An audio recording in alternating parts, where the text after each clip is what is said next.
Divino amigo Jesus, mais um momento em que nós nos encontramos reunidos em seu nome, mais um momento de gratidão pela oportunidade que temos de poder receber as suas mensagens através dos estudos, através da palavra de um irmão que nos chega, nos trazendo assim esclarecimentos que muitas vezes nós necessitamos em certos momentos.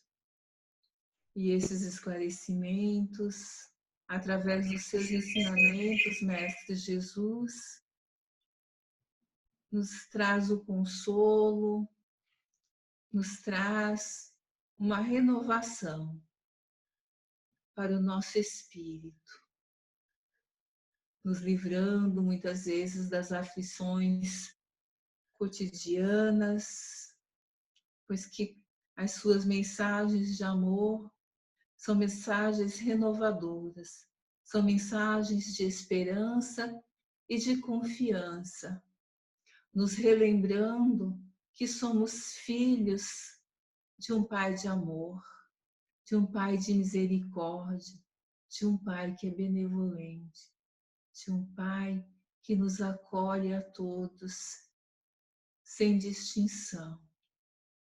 Nos oferece, assim, oportunidades para que possamos nos levantar e continuarmos a nossa caminhada.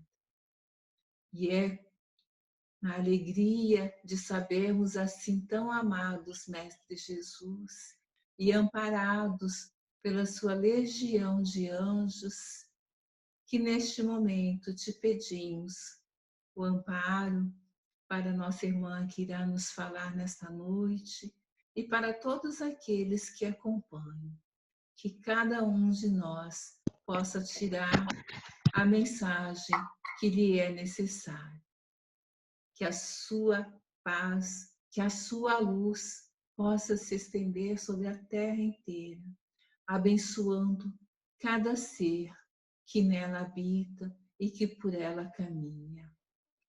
Assim, sob a sua proteção, juntamente com os nossos benfeitores, nossos anjos guardiões, te pedimos a permissão para darmos início à palestra da noite. Sê conosco, mestre amigo, que assim seja.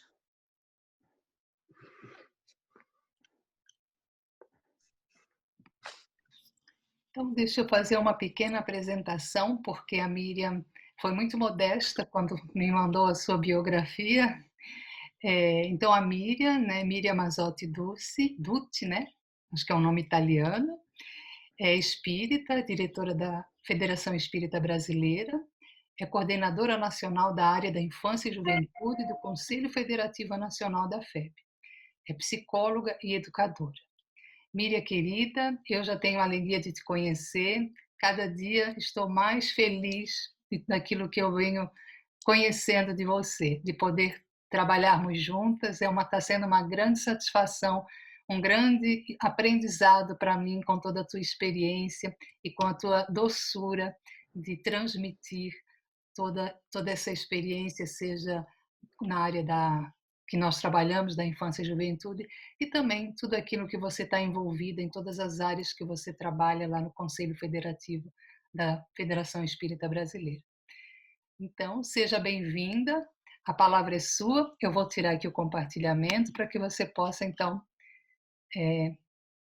ficar à vontade. Boa noite, Jussara, você está aí também? Estou aqui.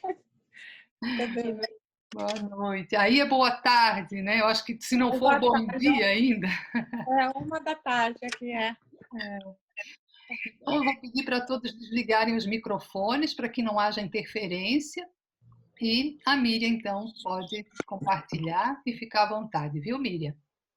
Obrigada, querida. Muito obrigada pelo gentil convite, pelas gentis palavras. Tem sido realmente uma experiência lindíssima essa convivência, esse aprendizado e o reencontro de corações que realmente já estão caminhando juntos há algum tempo. E reencontrando agora nessa feliz oportunidade vários rostinhos a quem dedicamos muito carinho, muito amor. Que delícia reencontrá-los, viu? Recebam o nosso abraço muito, muito afetuoso. E nesse momento, nós recebemos um convite, né, para conversarmos um pouquinho sobre educação para a regeneração. É uma temática que nos chega ao coração de uma forma diferente também, em especial nesse momento que nós estamos vivenciando, sendo convidados a compreender o cenário da pandemia de uma forma diferente, extraindo desses momentos realmente toda uma intencionalidade pedagógica divina para conosco, para que a gente possa realmente retornar às nossas atividades, às nossas vidas, dando um sentido diferenciado, né? Retomando alguns rumos que muitas vezes pela correria, pela forma de vida que estávamos vivendo, às vezes até de uma forma acelerada, não sustentável, estávamos num dito normal que não estava tão normal assim, que nos adoecia muito, mas que agora estamos sendo convidados a refletirmos sobre esse mundo de fora e o mundo de dentro, né? Sempre. E quando falamos de educação para a regeneração, e peço para as irmãs que estão aqui conosco ficarem muito à vontade, me sinto conversando, tendo um bate-papo em família, e peço para a nossa querida Silvana, qualquer necessidade de intervenção, ficar bem à vontade, tá, querida? Tá certo. Obrigada. Estamos aqui muito felizes em podermos ter esse momento. E esse nosso espaço de dialogarmos sobre o mundo de regeneração nos convida a refletirmos sobre a nossa Terra, né? Então, que lindo é esse nosso planeta, que bênção é reencarnarmos na Terra, né? Emmanuel, no livro Consolador, traz algumas referências sobre o nosso planeta e a beleza, os recursos que a nossa Terra nos oferece para que possamos ter experiências reencarnatórias, tendo supridas todas as nossas necessidades. Então, nós realmente estamos num planeta muito feliz, muito amoroso, que nos acolhe, uma terra-mãe que nos acolhe, mas nem sempre estamos retribuindo a ela toda essa amorosidade da forma como ela merece, né? A nossa casa, a nossa terra, ela tem nos sinalizado pedidos de socorro já há bastante tempo em relação à qualidade do ar, à temperatura, a uma série de outros elementos que nos permite a vida planetária e que agora nós estamos sentindo até impacto maior, né? E quando paramos para pensar sobre como é que está a nossa Terra, nós podemos realmente refletir em vários sentidos. Podemos refletir sobre o sentido da sua estrutura física, da sua estrutura geográfica, mas nesse instante o convite que nós fazemos é para que reflitamos na estrutura espiritual da nossa Terra. Como é que está espiritualmente essa casa governada por Jesus diretamente, para que possamos aprender a viver bem? E compreendendo esse nosso cenário como um cenário de transição. A nossa Terra como uma terra realmente em transição para o mundo de regeneração tão almejado, tão desejado, mas que ainda está nos primeiros segundos após a meia-noite, como nos diz Bezerra de Menezes, no amanhecer de uma nova era, mas ainda no comecinho, precisando de um grande investimento de muitas mãos, de muitos corações e de muitas mentes, para que realmente consigamos passar por essa transição, deixando um legado de amor. E nós hoje encontramos ainda alguns desafios na nossa Terra, e vale a pena dialogarmos brevemente sobre esses desafios para que possamos nos situar em relação ao nosso tempo e ao nosso espaço. Um dos aspectos que nós gostaríamos de destacar desse nosso cenário do mundo atual é a própria pandemia. E como a gente falou há pouco, toda a pedagogia que vem com ela. O que nós estamos aprendendo de fato com um cenário de maior recolhimento social, de maior entrada no mundo interior, tendo em vista uma impossibilidade de lidarmos cotidianamente com o mundo exterior.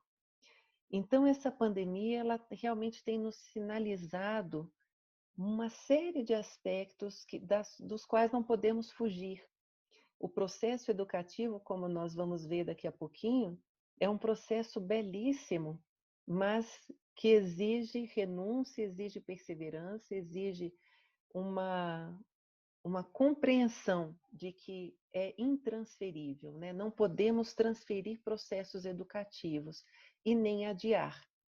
A pandemia, ela nos chega exatamente para parar tudo e falar agora, olhem-se, vamos realmente ressignificar a nossa vida, as nossas relações com o tempo, com o próximo e consigo mesmo, para que realmente possamos dar um melhor sentido aos caminhos que estamos adotando. E nesse nosso cenário de hoje, nós ainda encontramos um mundo com egoísmo. Há ainda uma tendência humana a posturas de maior egoísmo, de olhar primeiro para si em relação ao outro, mesmo nesse cenário pandêmico.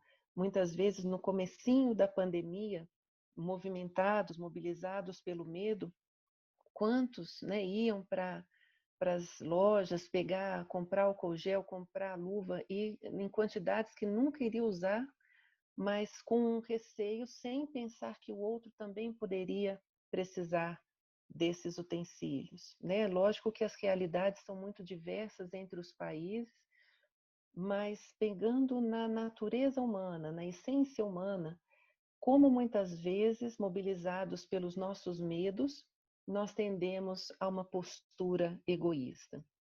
E aqui foi um exemplo físico, simples do cotidiano, mas quantos outros existem em que tendemos a nos colocar em primeiro lugar em detrimento do outro. Então, ainda é uma chaga social, como nos dizem os espíritos, que precisam realmente de um remédio que ataque pela raiz. O individualismo, que é um filho do egoísmo, também é uma chaga humana, uma enfermidade humana, que necessita também de muito zelo, de um olhar muito atencioso para que possamos transformar numa visão mais coletiva, mais integrada, mais sustentável, pensando numa consciência de planetariedade, numa consciência realmente de humanidade, para além do sujeito, para além do indivíduo. E isso impacta uma outra enfermidade social que vivemos hoje, que é a da indiferença. Né? Quais são mesmo os nossos problemas quando identificamos que a dor do outro também é importante? Quanto sofrimento ainda existe na humanidade e muitos de nós ainda não nos condoemos com o sofrimento alheio, como se não tivéssemos responsabilidade em relação a tudo que ocorre no planeta. Então, também é uma mudança de paradigma ao compreendermos que somos todos corresponsáveis pela humanidade. O que se faz em microescala impacta na macroescala. E essa codependência, essa interdependência entre os seres humanos é total e intransferível. Então, que bom que nós estamos no mesmo planeta, numa mesma época, vivenciando uma situação singular, mas promovendo, de fato, aprendizado mútuo. É esse o sentido de um intercâmbio mais amplo e uma consciência ampliada acerca da nossa realidade. O próprio contexto da competitividade também é um contexto ainda que demonstra uma fragilidade social, uma chaga social, onde muitas vezes procuramos ser melhor que os outros ao invés de ser melhor para os outros, e gera um sentimento de competitividade completamente dispensável, no sentido em que a nossa competição é conosco mesmo, é da nossa essência de ontem para a nossa essência de amanhã. Então, nós estamos num processo cooperativo conosco de transformação e não competitivo com o outro. E ainda há algumas outras chagas sociais que estamos vivendo. Uma delas é o do consumismo. Então, nós temos realmente ainda uma tendência fortalecida no ter em relação ao ser, na busca pelo prazer pelas coisas e não pela essência dos sentimentos, e nos aprisionamos com níveis de consumo, né? Associando a qualidade de vida. Então, o consumismo é um elemento de aprisionamento individual e que precisamos estar atentos. A própria massificação também, como um elemento de atenção ao nosso contexto social atual, para que possamos compreender aquilo que é nosso daquilo que nos difere. E muitas vezes, ao longo do desenvolvimento humano, ao invés de investirmos no nosso processo de individuação, que não é um processo de individualismo, mas individuação no sentido daquilo, da consciência daquilo que me diferencia do outro. Eu posso estar no mundo sem ser do mundo, como nos diz Paulo, mas muitas vezes nós nos massificamos ao invés de nos individualizarmos. Nós nos tornamos aquilo que o mundo quer ver, ou como agradar. E nós nos distanciamos muitas vezes da nossa essência. E esse processo de massificação é um processo perigoso a partir do momento em que estamos trabalhando muitas vezes com vidas, com consciências, com processos de desenvolvimento frágeis e que acabam, de fato, vivendo para o outro ao invés de viver, compreendendo os seus próprios objetivos de vida. É como se aniquilasse o seu sentido de vida, o seu objetivo de vida, para viver aquilo que a massa acha que é importante. Mas aqui nós estamos diante de um perigo grande chamado normose social, que eu não sei se vocês já ouviram falar, se conhecem. Normose social é um termo técnico utilizado para definir a patologia da normalidade. É a normalidade doente, é o chamado normal que adoece, que causa enfermidades. É o chamado normal que não tem nada de normal. Ele é comum, mas não é normal. Porque ele realmente faz com que a gente, caindo numa armadilha do aceitável socialmente, permita posturas, atitudes que são nocivas. É o que era há pouco tempo atrás em alguns países, em outros muda-se muito a legislação, mas é o próprio ato da bebida, do cigarro, das drogas, em que muitas vezes é aceitável socialmente, mas é normótico, porque é nocivo à própria saúde.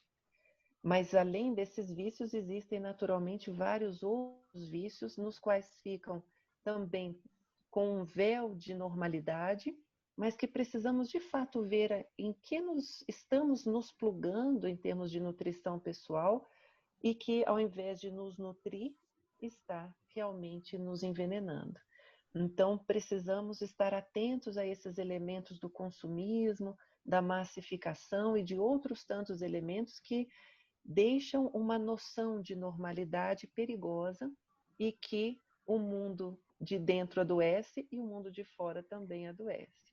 E até que chegamos num ponto de mudança, um ponto em que não aguentamos mais uma determinada situação e modificamos a nossa faixa mental e a nossa postura mesmo diante da realidade.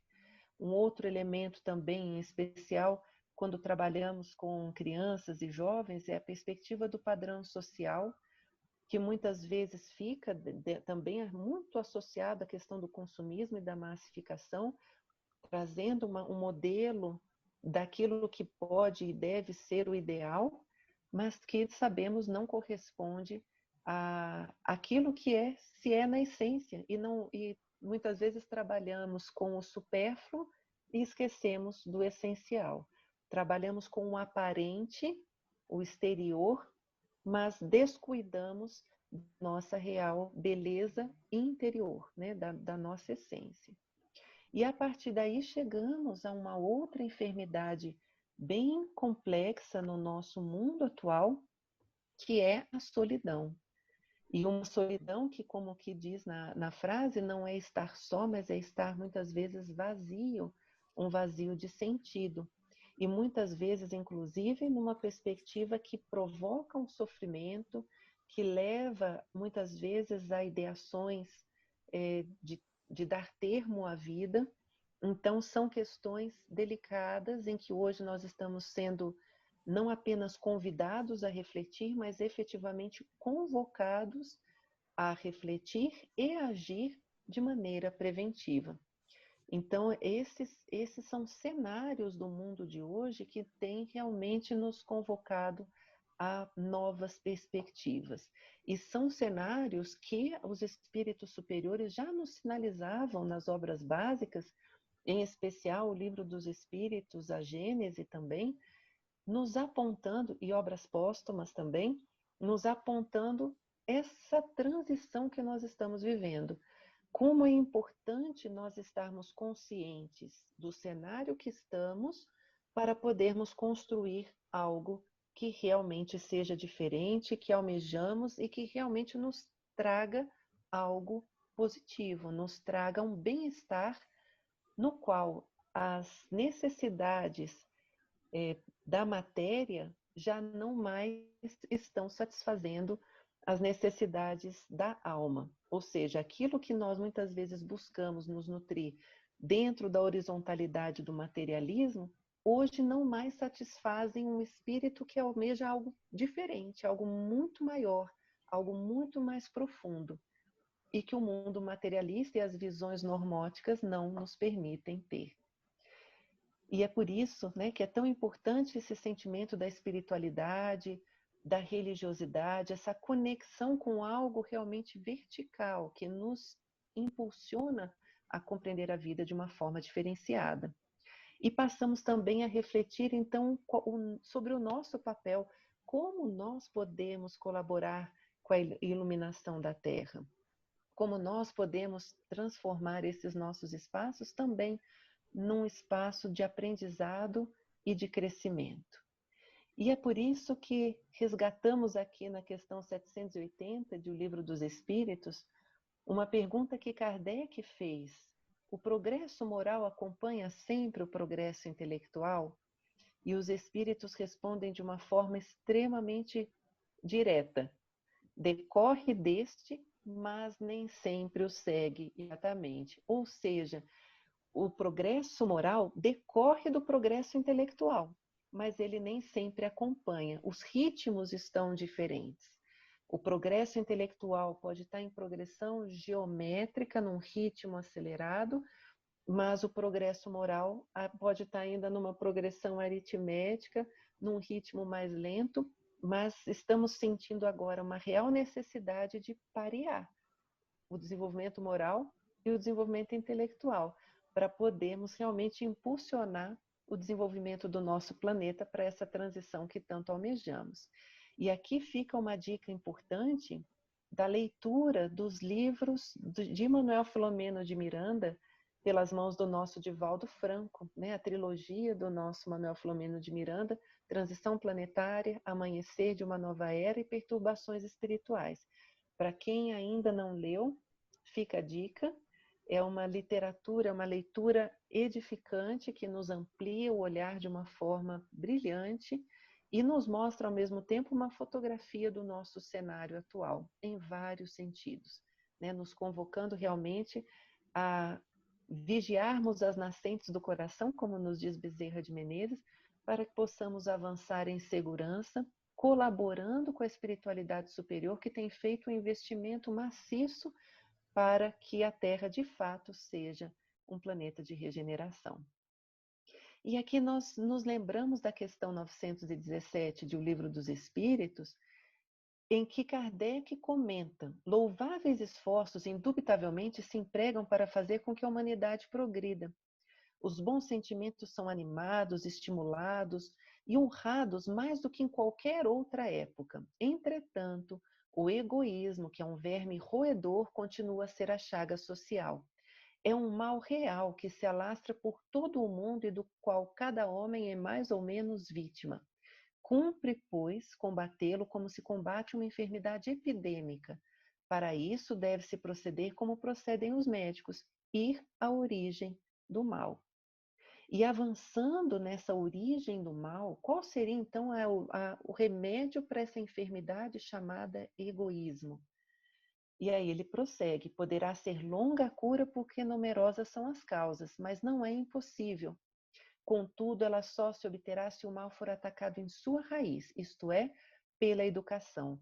Não por essa educação que tende a fazer homens instruídos, mas pela que tende a fazer homens de bem. A educação convenientemente entendida constitui a chave do progresso moral.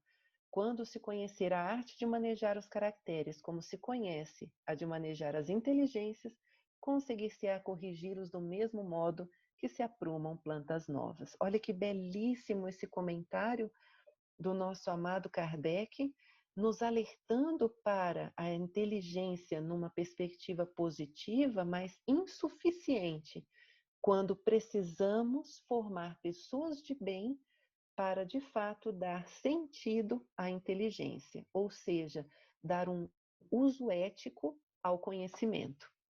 Não basta apenas investirmos na formação de pessoas inteligentes, mas realmente pessoas que saibam utilizar a sua inteligência para o bem. E é por isso que é tão belo essa articulação que a doutrina espírita nos apresenta de uma forma coerente e ao mesmo tempo didática pelas mãos do nosso querido Kardec. Na obra A Gênese, também uma obra belíssima que vale um estudo aprofundado, no capítulo Os Tempos São Chegados, nos traz um trecho que gostaríamos muito de compartilhar com os irmãos. Os homens, com a sua inteligência, chegaram a resultados que jamais haviam alcançado sob o ponto de vista das ciências, das artes e do bem-estar material. Resta-lhes ainda um imenso progresso a realizar: fazerem que reinem entre si a caridade, a fraternidade e a solidariedade, que lhes assegurem o bem-estar moral. O homem já não necessita somente de desenvolver a inteligência, mas de elevar o sentimento. Para isso, faz-se preciso destruir tudo o que superexcite nele o egoísmo e o orgulho. Tal o período em que vão entrar de agora em diante e que marcará uma das fases principais da humanidade. Olha que beleza esse paradoxo que ele nos traz em relação a tudo aquilo que é investido no bem-estar material, mas que não satisfaz mais a essência humana e precisamos agora assegurar esse bem-estar moral. É necessário investir na elevação do sentimento. E aqui ele completa esse trechinho dizendo: todos sabem quanto ainda deixa a desejar a atual ordem das coisas. Depois de se haver, de certo modo, esgotado todo o bem-estar material que a inteligência é capaz de produzir, chega-se a compreender que o complemento desse bem-estar somente pode achar-se no desenvolvimento moral. Quanto mais se avança, mais sente o que falta, sem que, no entanto, se possa ainda defini-lo claramente, é o efeito do trabalho íntimo que se opera em favor da regeneração. Surgem então desejos, aspirações, que são como que os pressentimentos de um estado melhor. Olha que linda essa frase da Gênese, porque ela nos traz um elemento positivo, otimista, de que estamos realmente caminhando para um preenchimento de uma falta. E em termos psicológicos, quando nós temos consciência da nossa falta, já estamos a um grande passo da busca, que é o elemento proativo da realização pessoal. Então, nós precisamos estar conscientes do que nos falta. E essa consciência da falta é que nos faz avançar. Que beleza compreendermos esse avanço e já manifestado de forma tão didática pelo nosso querido Allan Kardec. Francisco Spinelli, numa belíssima mensagem também, intitulada Evangelização Espírita, traz um trecho que nós também gostaríamos de compartilhar com os irmãos, que não se refere apenas à questão do trabalho que é desenvolvido com crianças e jovens, se refere a uma perspectiva educativa mais ampla. E ele nos fala: a ciência abre a cortina de todos os mistérios tradicionais e conduz o pensamento para os seus extraordinários descobrimentos. No entanto, enquanto naves e satélites artificiais se aventuram além da órbita da Terra, o homem se queda além da linha divisória dos deveres morais. Então, aqui ele faz um paradoxo, né, da transição, quando nos compara exatamente ao homem que já vai à Lua, igual sábado nós tivemos mais um espetáculo belíssimo da NASA, mostrando os avanços da ciência, mas no quesito moralidade nós ainda estamos muito precários. E ele completa: em razão disso, o homem que dominou o átomo no micro e a estratosfera no macro continua um enigma em si mesmo, atormentado no recesso do ser pelos mesmos problemas de todos os tempos. Todavia, é nesse homem e nesse século de realizações algo paradoxais que a doutrina espírita está construindo a nova humanidade, preparando a era do espírito. Olha que lindo! É a doutrina espírita realmente trazendo esse paralelo educativo na sua essência para nos fortalecer. Por isso que Kardec conclui o trecho da questão 917 dizendo: faça-se com moral que se faz com a inteligência e ver-se-á que se algumas naturezas ainda estão refratárias, muito maior do que julgamos é o número das que apenas estão reclamando uma boa cultura para produzir bons frutos, ou seja, estão apenas precisando do adequado investimento, que transcenda apenas a ciência no que se refere ao progresso intelectual, mas que nos convide a uma consciência numa perspectiva de progresso moral. Como é bom termos a ciência a favor do bem. Como é bom termos a ciência com consciência. E é esse o elemento da educação no seu sentido mais amplo, na sua perspectiva mais completa. Trabalharmos de forma que investamos no nosso mundo de dentro, assim como investimos no nosso mundo de fora. Afinal de contas, o mundo em transição, o mundo em regeneração, é esse mundo de dentro que vai naturalmente impactar o mundo de fora. Então, nós estamos aqui sendo beneficiados para compreendermos de forma mais aprofundada o que vem a ser essa educação no seu sentido mais pleno. E é uma educação que se diferencia do que compreendemos muitas vezes na humanidade, ainda mais numa perspectiva muito arraigada ainda no materialismo, uma perspectiva apenas instrucional. Então, qual é a diferença entre educação e instrução, né? Leon Denis nos fala, quando se refere à perspectiva da diferenciação, que não basta ensinar a uma criança os elementos da ciência. Aprender a governar-se, a conduzir-se como ser consciente e racional é tão necessário como saber ler, escrever e contar. É entrar na vida armado não só para a luta material, mas principalmente para a luta moral. E todos nós estamos sendo educados para as grandes lutas morais da humanidade. O discernir entre o sim e o não, entre o certo e o correto, entre o certo e o errado, para prosseguirmos com segurança nos caminhos. E dentro dessa diferenciação entre a instrução e a educação, Vinícius, que é Pedro de Camargo, né, o pseudônimo, no livro em torno do mestre, nos fala que investimos muito nas ciências, nas modalidades do saber, e muitas vezes nos descuramos do principal, que é a ciência do bem. Aí junta, né, a questão da ciência, do conhecimento, mas um conhecimento do bem. E a nossa Joana de Ângeles também diz que a instrução é um setor da educação, ou seja, a educação é algo maior. A instrução é um setor aqui dentro da educação, no qual os valores do intelecto encontram o necessário cultivo, porquanto é pela educação e não pela instrução apenas que se dará a transformação do indivíduo e, consequentemente, a transformação da humanidade. Então, respeitemos a instrução como um elemento da educação, que é algo maior.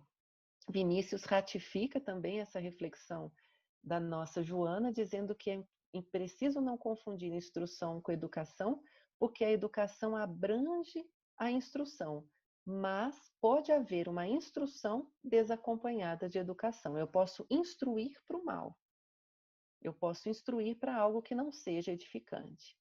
Por isso que aqui ele traz um paralelo bem didático para a gente. A instrução relaciona-se com o intelecto, a educação com o caráter.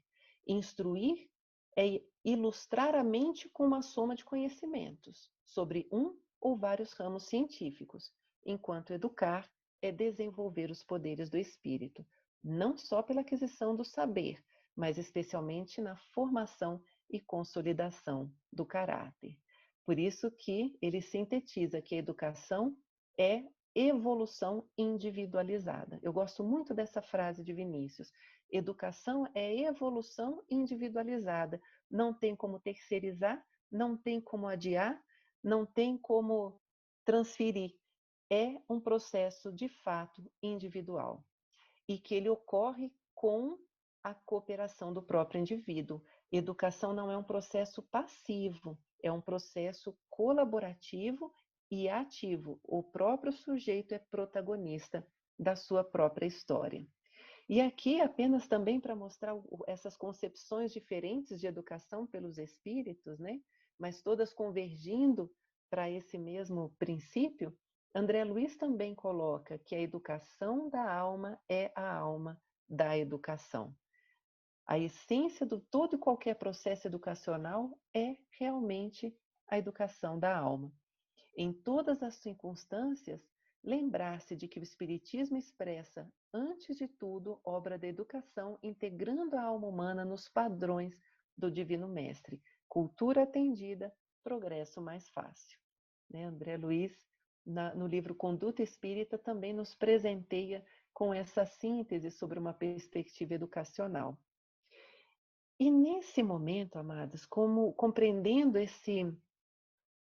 a educação numa perspectiva tão ampliada que a doutrina espírita nos traz, nos coloca, nós, ao estudarmos para esse momento com vocês, nos recordamos dos pilares educacionais que foram organizados no relatório Delors para a Unesco, para o âmbito da educação formal do nosso planetinha Terra.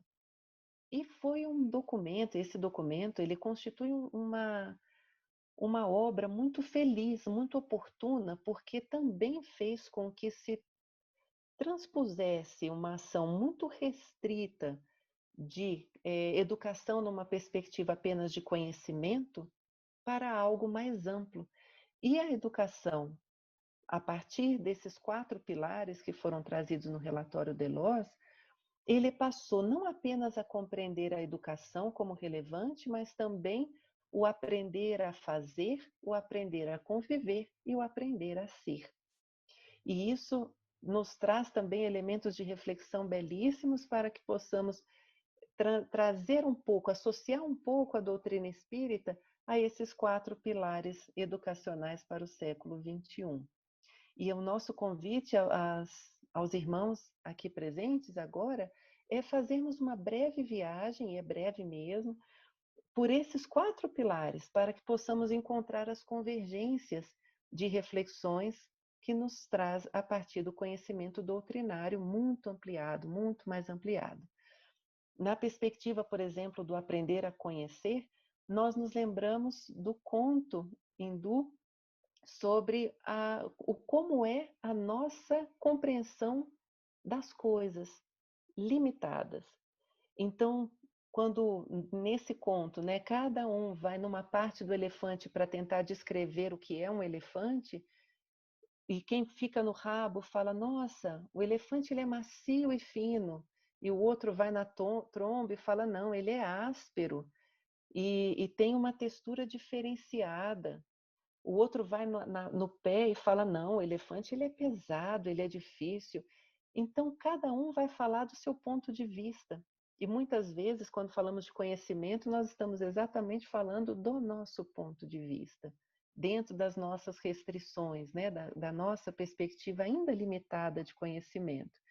E, ao mesmo tempo, é um convite a uma busca também diferenciada. Aquilo que realmente nós estamos buscando numa perspectiva de ampliarmos os nossos campos de conhecimento. Eu me lembro que meu pai sempre dizia, quando eu era criança, que conhecimento é igual um balão quando você enche. Eu não sei se a nomenclatura é a mesma para todos, é bexiga, balão de aniversário. Quando a gente vai assoprando de conhecimento dentro, aumenta a fronteira de contato com o que nós não conhecemos.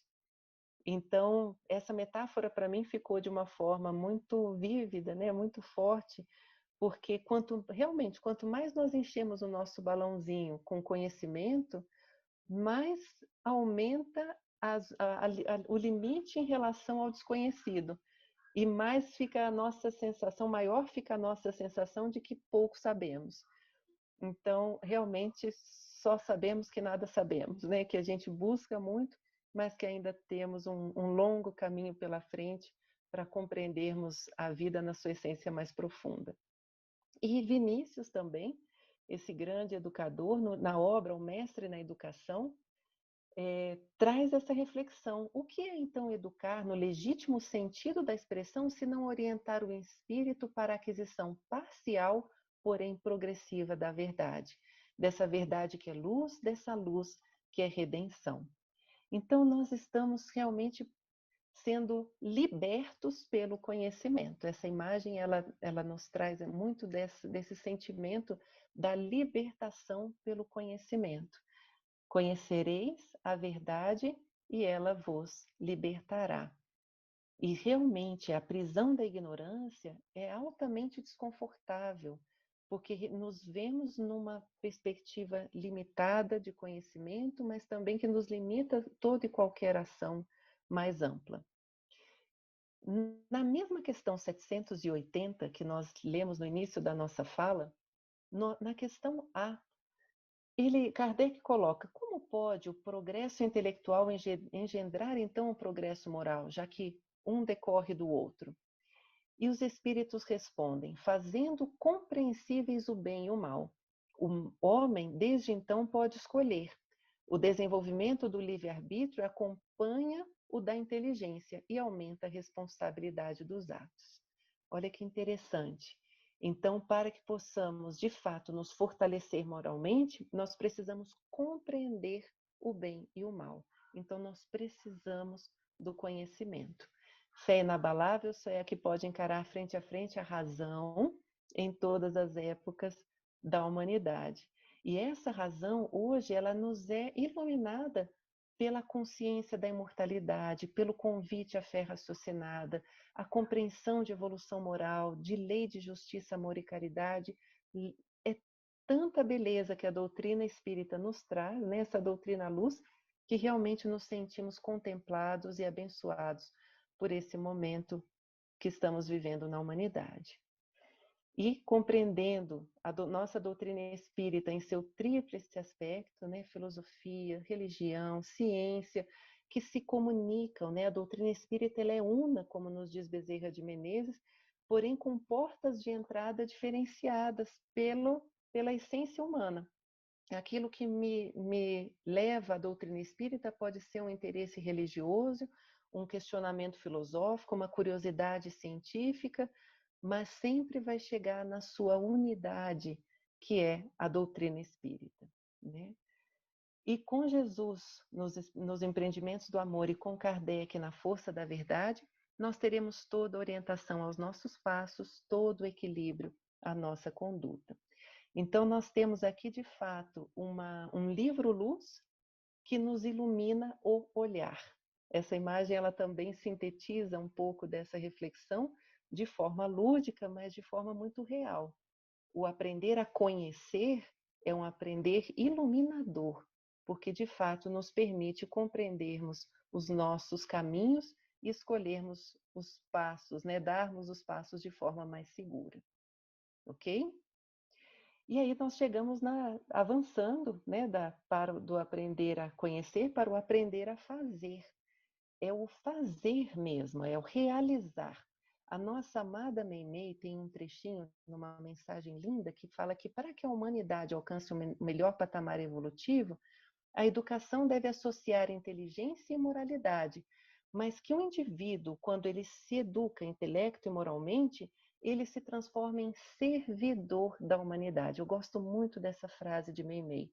Ou seja, intelecto, cabeça, moral, coração, mas servidor da humanidade é pôr a mão na massa, é trabalhar, é o fazer, como nos ensina numa perspectiva realmente da convivência e do trabalho. E nós nos lembramos com muito carinho dessa mensagem Consciência Espírita, narrada por Irmão X, no livro Cartas e Crônicas, em que mostra um desdobramento de Allan Kardec, na época que ele estava escrevendo, organizando, compilando o livro dos Espíritos, e nesse desdobramento, Kardec é levado por um benfeitor a uma região de muito sofrimento espiritual e ele começa a perguntar ao benfeitor quem eram aqueles espíritos que sofriam tanto. Eram tantos gemidos, eram gritos, era tanto sofrimento que realmente partiu o coração do nosso codificador. E ele pergunta então ao benfeitor, depois de várias vezes, são os crucificadores do Cristo, são os grandes mártires da humanidade. E a toda pergunta, o benfeitor respondia: não, Kardec, esses espíritos que fizeram esses malefícios à humanidade que você se refere, já perceberam o que realizaram e já estão hoje realizando outras ações mais coerentes aos propósitos divinos. Aqueles não sabiam o que faziam e agora, perante a verdade, já podem agir de forma diferenciada. Até que depois de tanto perguntar, ele faz um ultimato ao benfeitor, né? Então dize-me, que sofredores são esses cujos gemidos e imprecações me cortam a alma? E o orientador esclareceu: temos juntos de nós os que estavam no mundo plenamente educado quanto aos imperativos do bem e da verdade e que fugiram deliberadamente da verdade e do bem. O que esse benfeitor estava dizendo? Esses espíritos que sofriam muito sabiam a verdade, sabiam sobre o bem, mas não praticaram o bem. Estava no campo do conhecimento, estava no seu poder de ação, mas não agiram. Consta que Kardec, após receber essa mensagem, registrou na sua cabeceira a pergunta que faria aos espíritos na noite seguinte, que equivale hoje à questão 642 do Livro dos Espíritos. Para agradar a Deus e assegurar a sua posição futura, bastará que o homem não pratique o mal? Ao que os benfeitores respondem: não, cumpre-lhe fazer o bem no limite das suas forças.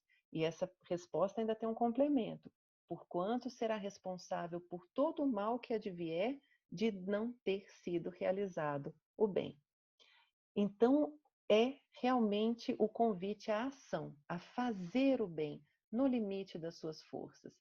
E aí nós costumamos brincar que as palavras mais importantes do Evangelho, de toda a codificação, para além do amor, para além do perdão, para além da caridade, são os verbos. Não basta o amor se não amar. Não basta o perdão se não perdoar. A prática da caridade é o real efeito do Evangelho no coração humano. Então, as palavras mais importantes são as que nos convidam realmente ao agir. São os verbos, né? Perdoai 70 vezes, 7 vezes, né? Abri e se vos abrirá. Amai ao Deus, ao próximo e a si mesmo. São verbos, né? Então, o aprender a fazer nos leva a essas reflexões. Conhecimento sem ação é um conhecimento vão. Ação sem conhecimento é uma ação cega. Mas quando eu consigo juntar conhecimento e ação, eu tenho um conhecimento útil e uma ação direcionada ao bem. Por isso, essa imagem também nos toca muito ao coração, que nos convida a refletirmos que as nossas mãos são as mãos do Cristo na humanidade, que possamos agir em sintonia com os seus ensinamentos, com o seu evangelho de amor. E assim nós avançamos para o aprender a conviver, esse aprender a estar junto, que é um dos grandes desafios hoje da humanidade, ao aprender a lidar com essa diversidade belíssima que permeia o nosso planeta. E quando falamos no aprender a conviver, nós estamos falando do aprender a conviver conosco mesmos. E por que muitas vezes essa pandemia tem sido pedagógica também? Porque nós estamos sendo convidados ao silêncio íntimo e a compreendermos e nos conhecermos e convivermos conosco mesmo.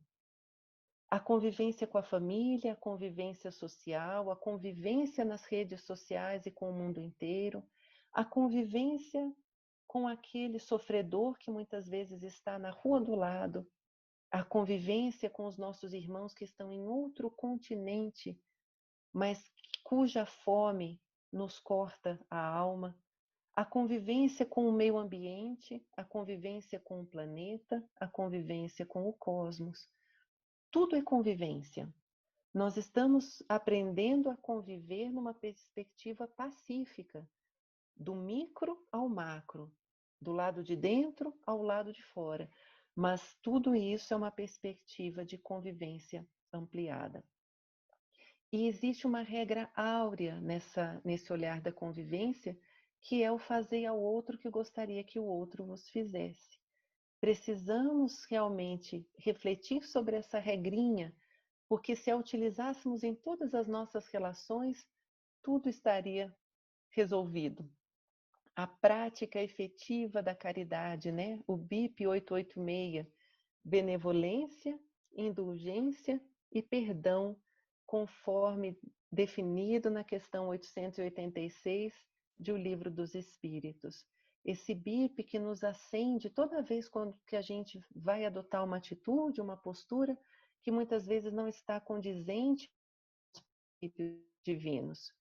Então é o nosso BIP, benevolência, indulgência e perdão para com todos, inclusive para conosco mesmo. E muitas vezes o auto-perdão é difícil e nós precisamos também exercitá-lo em relação ao próximo e em relação ao nosso próximo mais próximo, que somos nós mesmos. O exercício da empatia e da compreensão, quantas vezes, se nós nos colocássemos no lugar do outro, compreenderíamos as diferenças de pontos de vista, as diferenças de olhares, de processos, de maneiras de ver a vida. E com isso compreenderíamos e diluiríamos muitos dos mal-entendidos que infelizmente surgem nas relações. E aqui tem uma frase do nosso amado Emmanuel, que também nos chega de uma forma muito especial. É um apelo ao Cristo.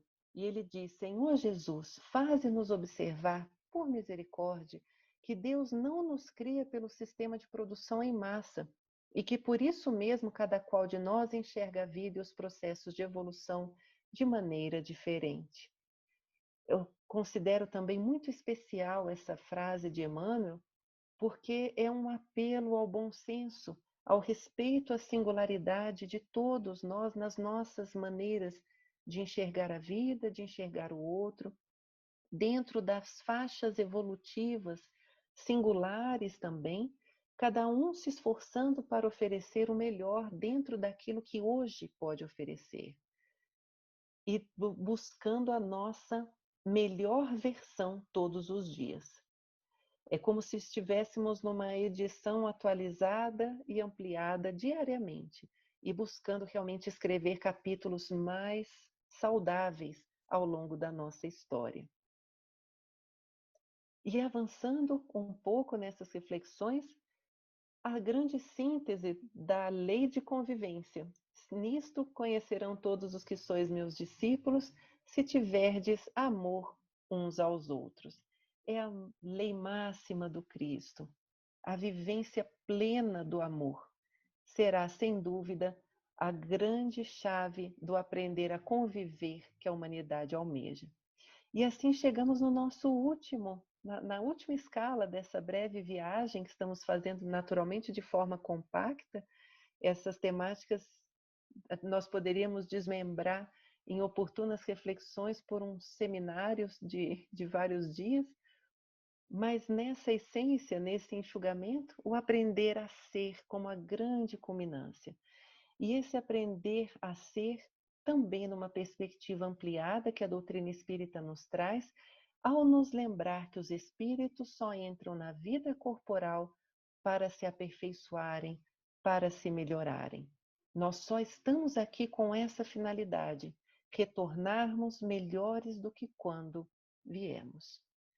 Nós precisamos focar, né, nos nossos objetivos, compreender o ser de perfeitos a que fomos convidados e fortalecer em nós realmente o propósito de buscar amanhã ser melhor do que formos hoje, buscar dormir melhor do que quando acordou. Esse é o nosso propósito real de vida.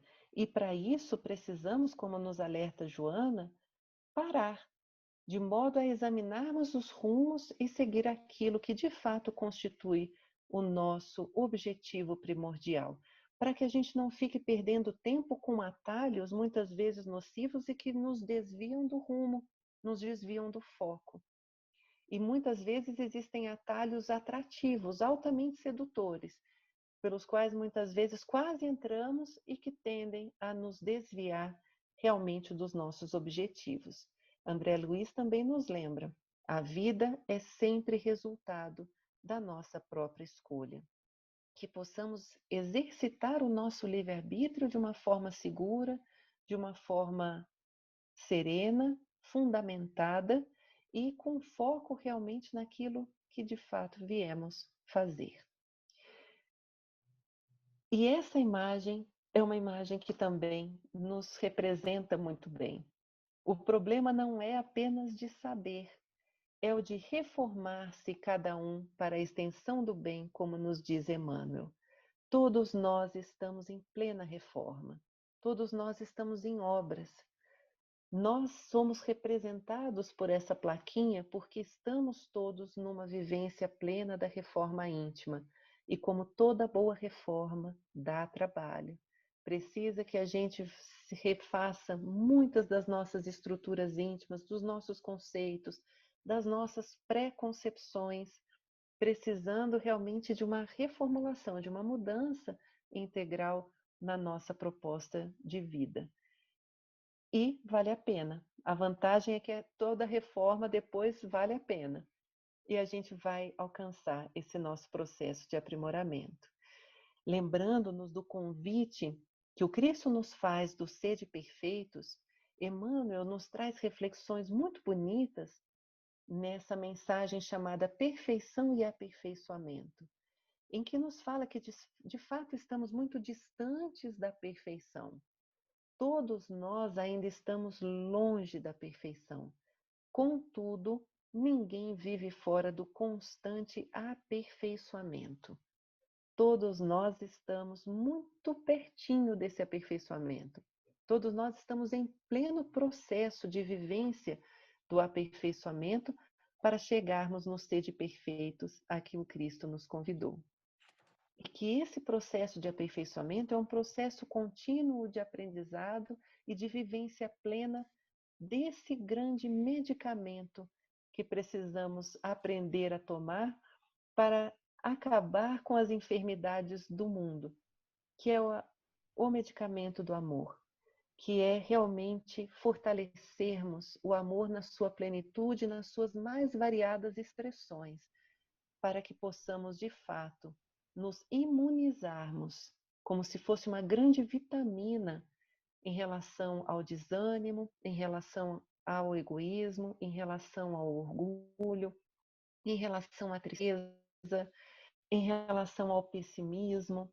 Quando nos imunizamos pelo amor, nós construímos de fato uma cadeia, uma proteção junto ao nosso coração para podermos enfrentar os mais diferentes desafios do mundo com coragem, com resignação e com perseverança. Essa, então, é um convite do aprender a ser a que todos nós estamos convidados. Esse é o convite que a providência divina nos faz para o nosso próprio processo educativo, para que possamos alimentar essa energia do amor em nós mesmos, para que a partir desse amor que vem com toda a ação educativa, sustentando, inspirando e fundamentando as nossas escolhas e decisões, possamos de fato chegar ao mundo de regeneração. E a esse mundo de regeneração que vibre com essa energia do amor, tanto no mundo de dentro quanto no mundo de fora. Essa vivência do amor que vai fazer com que as nossas pequenas lâmpadas internas, ainda de poucos watts, possam se unir para iluminar a nossa terra, para que possamos fazer brilhar a nossa luz e, a partir dali, brilhar a nossa terra. A nossa terra de regeneração, que está sendo construída por corações, por mentes e por mãos muito dedicados e anônimos nos diferentes cantinhos do nosso mundo, nos diferentes rincões.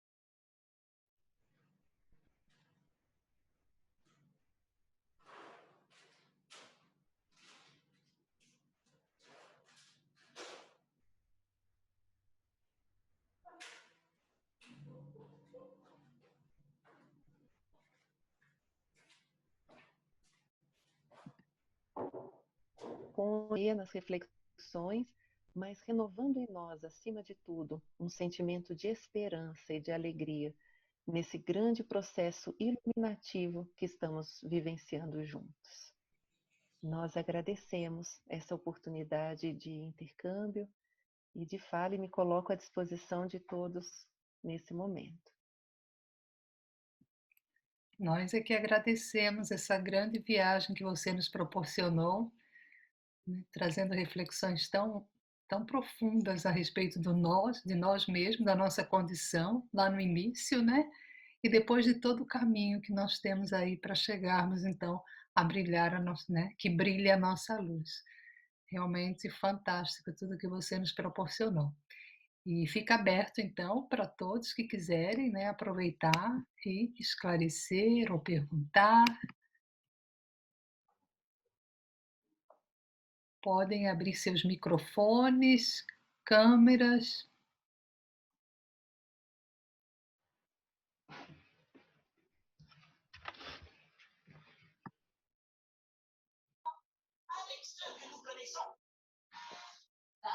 Peraí, filhinha, a mamãe volta. Peraí.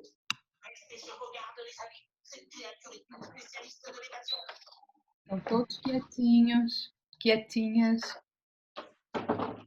Estamos refletindo, né?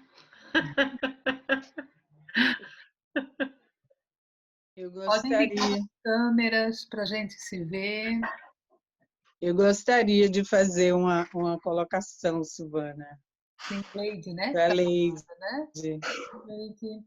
Você quer abrir a câmera para a gente te ver, por favor? Eu acho que está aberta a minha. Está Ah, aberta. sim, agora eu estou te vendo.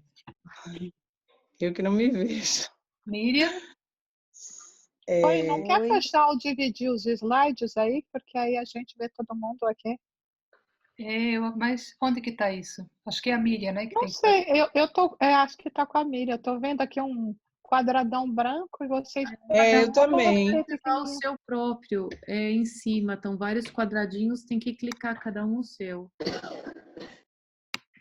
Não, mas vocês não estão vendo esse quadradão branco enorme? Estou vendo o meu todo cinza também. Mas, Então, agora saiu. Agora eu estou vendo quem está falando.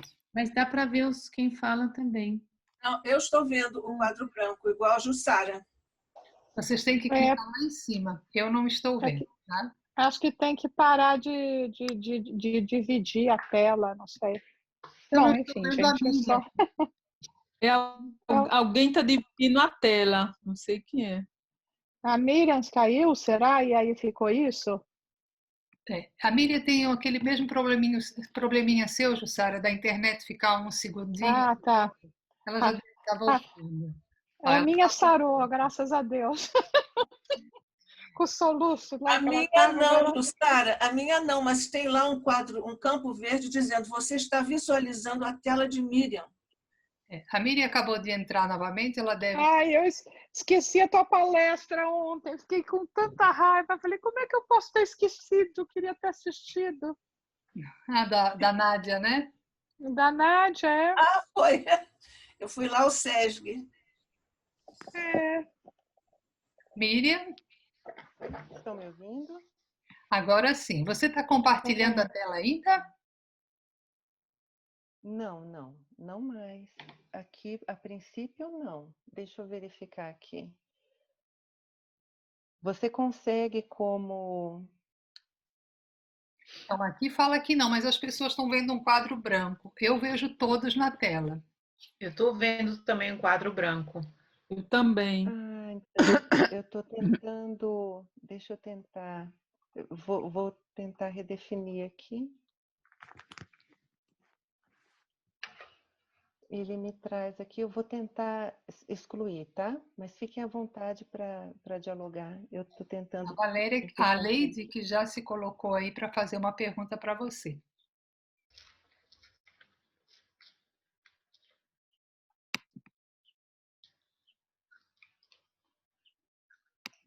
Posso? Pode? Ah, sim. Eu queria fazer uma pergunta e queria também fazer uma colocação sobre o consumismo, que ela passou uma ideia muito boa e essa semana eu estava vendo uma palestra muito interessante que também falava sobre o consumismo e a ideia que a pessoa passou me fez um quadro assim muito preciso. Agora eu estou vendo normal. Me deu uma ideia assim muito precisa e pode ser que contribua com outras pessoas. Que a pessoa falava que o consumista ele tem os instintos ainda muito primitivos na época de quando a gente era predador, que o consumista ele descrevia o consumista como um predador. Ele é contente, ele vai à caça, ele é feliz, ele vai à caça, ele está triste, ele vai à caça, quer dizer, não é regular, é o instinto mesmo do predador que ainda está muito latente, um instinto muito primitivo, né? Quer dizer, deve ser a nível inconsciente, né? Porque já fizemos de estrada. E eu achei interessante o quadro do predador com o consumista, porque é muito claro, né? Porque realmente tem pessoas realmente que, quer dizer, um extremo, né? O consumista geralmente já está num comportamento bem extremo. E a outra coisa é uma pergunta, porque ela definiu educação e instrução, né? Então, no caso, a instrução seria um como fazer, não é? Que é incluído dentro da educação. Quer dizer, a educação, a instrução é um conteúdo da educação, no caso, seria, né? Mas, assim, a educação, no caso, quer dizer, nesse caso, a educação espírita seria uma educação positiva e tudo mais, né? Mas essa definição de educação serviria para qualquer tipo de ensinamento, no caso, né? Por exemplo, se eu educo alguém a ser mal, ele como instrução vai ter a instrução de ser ruim, e ele vai desenvolver, então, o seu instinto nisso, né? Nisso que é... Deu para entender a pergunta? Ela está ouvindo? Tá? Por exemplo, a educação é uma definição que serviria para qualquer educação, não é? No caso, ela falou da educação espírita, que é uma educação positiva, quer dizer, o nosso espírito vai se desenvolver nisso, na instrução de ser espírita, que é tudo muito positivo, mas no caso seria, tipo assim, a psicologia que serve para qualquer coisa, a educação, no caso, serviria também para qualquer coisa, se educaria para qualquer coisa. Talvez eu entendi que, desculpa, esse conhecer a si mesmo, se reconhecer, conhecer-se, conhecer o outro, você está pensando, está perguntando se tudo isso serve para todos os tipos de educação, seria isso? Não, eu estou só na definição mesmo do que seria a educação. Então vamos esperar que a Miriam... Posso falar uma coisa enquanto isso? Oi, eu sou a Ana Paula, posso falar uma coisa? Sim, claro. Dá um exemplo assim, né? Instrução. Se você ensinar uma pessoa a química, os elementos químicos, aí você vai aprender como eles se comportam, as reações que você pode fazer, o que você pode construir. Então, pode chegar até numa bomba atômica, por exemplo, né? Você pode construir muitas coisas com isso. E aí a educação vai ser, olha, a gente está aprendendo a fazer tudo isso, só que se você fizer algumas coisas, elas podem levar para o mal, podem ser mal utilizadas. Então, nós temos que ter a educação moral aí, que ela está dizendo, que é para a gente saber o fim, né, das coisas, o objetivo, como utilizar o nosso conhecimento. Então, instrução é esse conhecimento, assim, seria isso, né, esse conhecimento intelectual. E aí a educação é como utilizar. É para fazer o mal ou para fazer o bem? Então, se você estiver bem educado, você só vai usar para fazer o bem, né? Eu acho que é isso, educação e instrução, nesse sentido que ela quis dizer. Mas a Miriam vai poder falar melhor, com certeza. Exato. Eu compreendi a fala e trago duas reflexões em relação à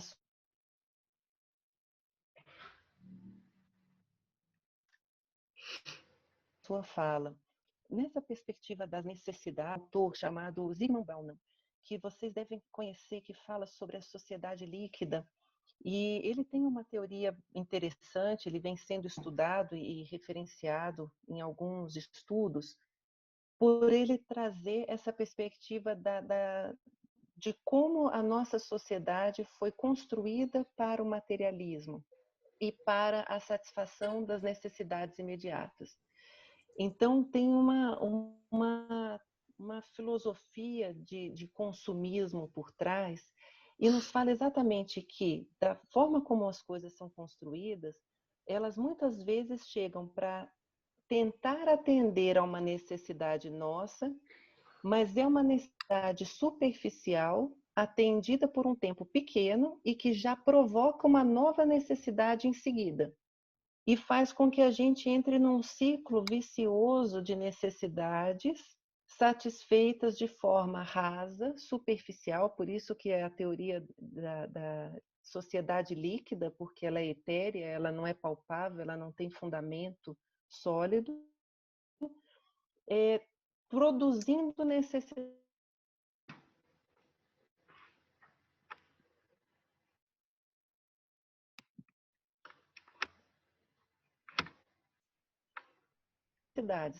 A filosofia por trás dessa teoria é exatamente a de produzir cada vez mais necessidades, provocando e frustração, uma grande frustração e plenitude naquilo que achou que seria a felicidade. Eu posso fazer uma observação? Claro. Não sei se a Miriam terminou, porque o sinal dela está falhando um pouco. Miriam, você terminou, querida? Não, eu caí mesmo. Pois é, acho isso. Eu achei Desculpem. que ela tinha só interrompido pelo sinal. Foi, caiu a rede aqui, agora acho que estabilizou de novo. Me Isso. perdoem. Eu não sei Continua, até querida. onde vocês ouviram, mas então essa perspectiva apenas rapidamente explicando do ciclo da produção de necessidades superficiais, e a gente realmente precisa ficar muito vigilante, porque muitas vezes a gente está buscando a felicidade naquilo que realmente não nos nutre, né? E de alguma forma estamos sendo convidados a isso. E essa perspectiva da definição da educação, Kardec tem uma definição educacional sobre a palavra educação, que muitos dos teóricos da educação formal, quando vem essa definição de Kardec, a consideram altamente inteligente. A educação é o conjunto dos hábitos adquiridos. Essa concepção de educação, que está no comentário da questão 685A de O Livro dos Espíritos, nos traz exatamente uma leitura de que a educação é um processo, é um caminho de construção. Só que é muito mais amplo do que a instrução. Foi esse o elemento que a gente tentou trazer na apresentação. A instrução, ele é um cantinho, a educação é macro e a instrução integra a educação, é uma parte da educação, restrita a uma perspectiva mais cognitiva do conhecimento, como foi muito bem explicado pela Ana Paula. Uma coisa é você saber a composição dos elementos químicos, a outra coisa é o que você vai fazer com isso. É para o benefício da humanidade? Vai trazer alguma utilidade para o mundo? E aí entra o sentido educacional numa perspectiva mais ampla. E é muito bonito nós compreendermos isso, porque não está hoje, essa preocupação não está mais restrita aos campos religiosos. O cenário da educação formal em vários países do mundo já vem contemplando a perspectiva ética da formação, muitas vezes instrucional, mas trazendo o elemento da constituição do ser. Por isso que os 4 pilares da educação para o século XXI hoje são tão importantes, mesmo no campo da educação formal, transcendendo os espaços religiosos, mas traz uma filosofia que diferencia uma forma de lidar com a temática educacional. Eu não vou educar para que a pessoa seja inteligente. Eu vou educar para que ela aprenda a conhecer, sim, mas para que ela faça algo com aquilo que ela está aprendendo, que promova uma convivência pacífica e que ela se torne, o aprender a ser, se torne uma pessoa íntegra. Então, é uma concepção de educação integral dentro da educação formal. Não sei se clarificou para Sim, mas você. nesse caso, então, seria a instrução integrada na educação e a educação integrada já em outro contexto, em um contexto mais humanizado, seria no caso, né? Porque o que fabricou a bomba atômica, ele também teve instrução e teve também a educação, né? E no fim, mas os propósitos eram outros, né? Era isso que eu queria dizer, que a educação funciona seria o mesmo conceito, mesmo levado a coisas não produtivas para a humanidade. Era só isso que eu queria fazer notar, ou queria ratificar, Compreendi. entendeu? Uhum. Perfeito. E o que nós estamos expondo é que hoje o conceito de educação, ele imprime o realizar algo positivo, o realizar algo integral. Por isso, o conceito de educação ampliado para o aprender a aprender, conviver, fazer e ser. E se a gente investir só em um deles, a gente pode realmente prejudicar a própria humanidade.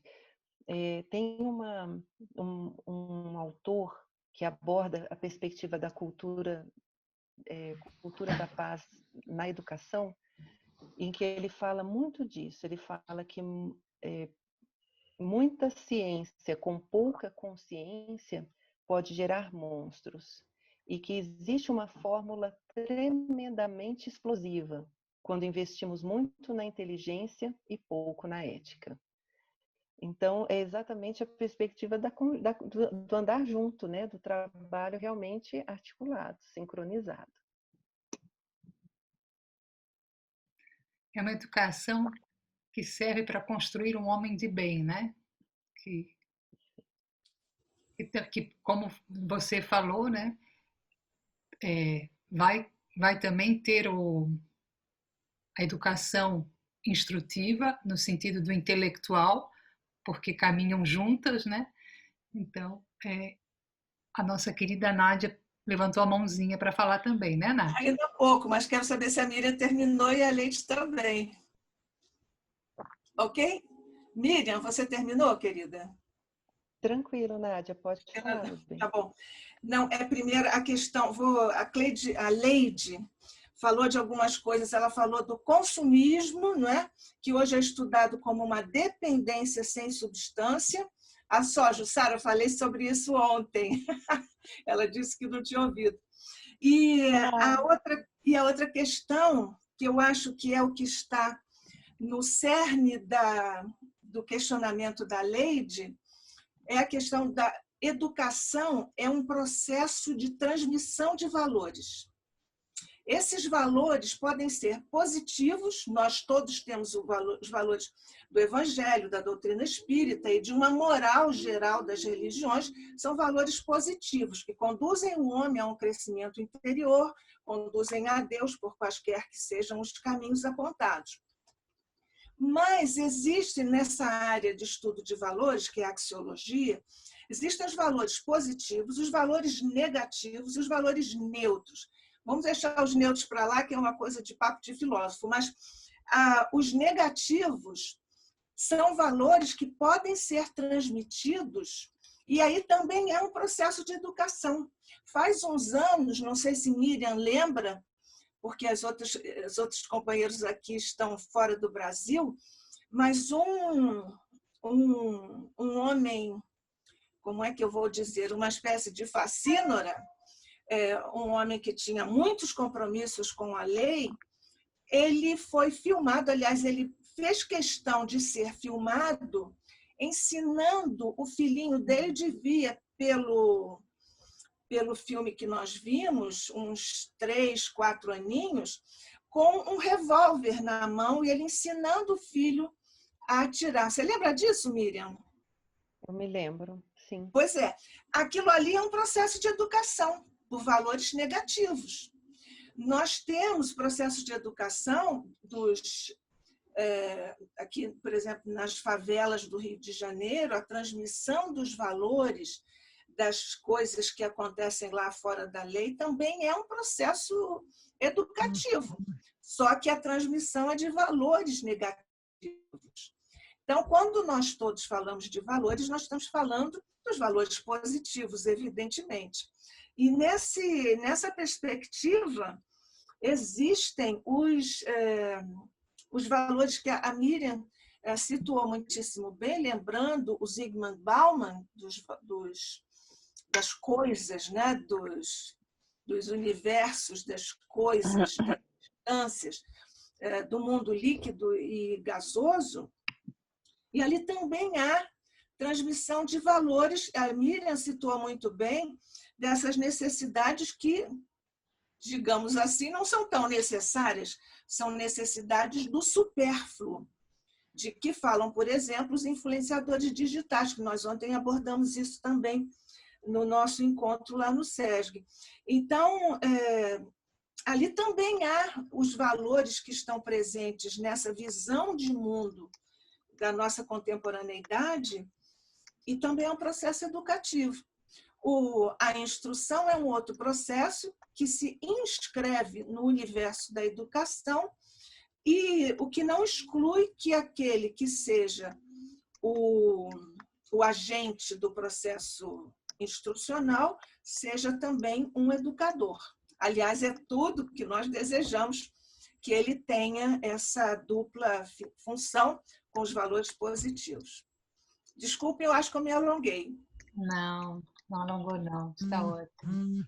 Lembrando que nós somos todos educadores de alguma forma, né? Que nós estamos sempre sendo olhados, né? Então, é responsabilidade de todos nós, né? Como Que é a diferença entre educador e professor, né? O professor tem uma atividade institucionalizada com determinados parâmetros, procedimentos e áreas ou instâncias de avaliação do próprio trabalho e dos que estão sob a responsabilidade dele. Na educação, que é a transmissão de valores, nós já vimos que é um processo muito amplo. E, Nádia, obrigada por essas reflexões. E essa educação, numa perspectiva de valores, ela realmente é muito mais ampla. A gente tem uma frase que a nossa Silvana parece que leu nossa mente, de Amélia Rodrigues, em que ela fala exatamente, ela começa dizendo: todos nós somos educadores. Educamos pelo que sabemos, educamos pelo que fazemos. Quando educamos para o bem, nós estamos em consonância com os princípios cristãos. Mas também podemos educar para o mal, quando nos afastamos dele. Então, a Amélia Rodrigues sintetiza nessa frase exatamente o que vocês estão colocando, né? O processo, ele é não apenas da transmissão, mas da vivência dos valores, considerando que o exemplo é a maior prática educativa que existe, mas também mostrando essa necessidade de uma convergência para algo maior, né? Para algo diferente, que nos tire do nível, que nos tire da posição que nós nos encontramos hoje.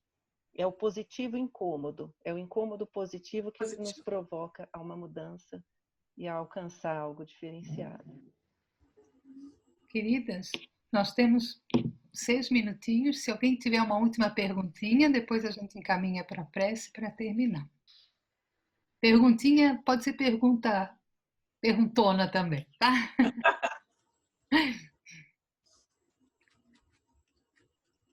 Não? Não tem mais nenhuma pergunta, então? Com certeza tem, mas a gente está aí refletindo, não é? É muito bom isso. Eu queria pedir a você, Miriam, você me dá a referência desse texto da Amélia que você acabou de citar? Eu ia pedir a mesma coisa. Não precisa ser nesse exato momento, você pode passar depois para... Mas assim, você escreve para mim e eu passo para a Nádia, que eu também quero. Isso. Perfeito. Pronto, pronto. Obrigada, eu passo querida. essa referência. Olha, tá? aproveito para falar que a Miriam tem um livro chamado Sementes. Como chama? Desculpa, Miriam. Sublime Sementeira. Sublime Sementeira. Que tem, eu não tenho essa obra ainda, mas já está aí na minha lista de adquirir. Mas onde você também traz muitas referências, fundamentações, né, para a educação, né, Miriam? Perfeito. Essa obra é uma coletânea dos benfeitores amigos, né? Uma coletânea com mensagens dos espíritos sobre infância, juventude, família, educação, evangelização espírita. Então, nós buscamos juntar esses textos todos, trazidos por diferentes benfeitores espirituais, numa obra que pudesse ser um subsídio, um norteador para os trabalhos voltados a essa prática. Então, tem mensagens desde dos textos referenciados, né, que são os básicos de Allan Kardec, mas também tem mensagens de Meimei, de Amélia Rodrigues, Emmanuel, Leopoldo Machado, Leopoldo Cirne, Bezerra de Menezes, e vários, Caibar Schutel e vários outros benfeitores, né? Benedita Fernandes. Então, temos aqui um conjunto de benfeitores que nos deram diferentes e especiais orientações, mas que, para facilitar o trabalho dos dedicados semeadores da Era do Amor que estão aí espalhados pelo mundo, juntamos para falar: olha, isso aqui é para a gente não cair em atalho. O objetivo do nosso trabalho está aqui. As diretrizes já foram dadas pelos benfeitores espirituais. É só a gente seguir. E nós te agradecemos muito por ter feito isso, viu? Então, queridas, eu gostaria então de pedir para a Urânia, ela é a nossa coordenadora da área da Infância e Juventude da UCES, se ela faz a nossa prece, por favor, Urânia. Com certeza.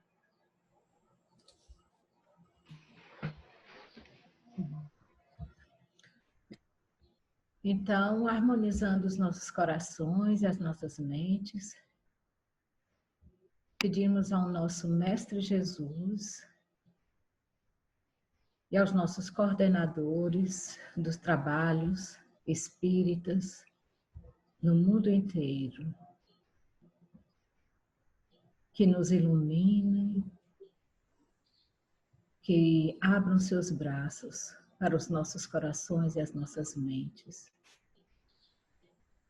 Porque neste momento gostaríamos de agradecer este momento de luz, de força, de verdadeira educação para os nossos atos, para a nossa forma de ser, pensar e mesmo repensar o nosso educar no nosso dia a dia através das nossas ações.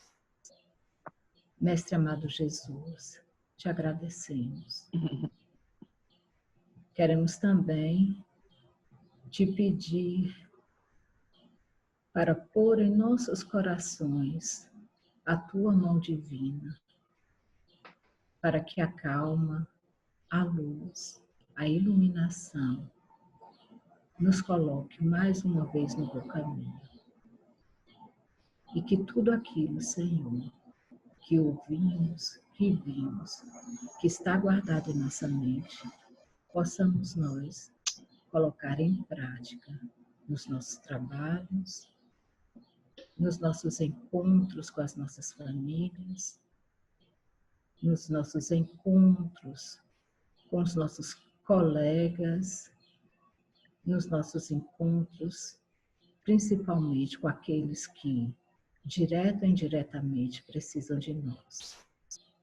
Faça de nós, Pai amado, teus instrumentos, agora e sempre. Que assim seja.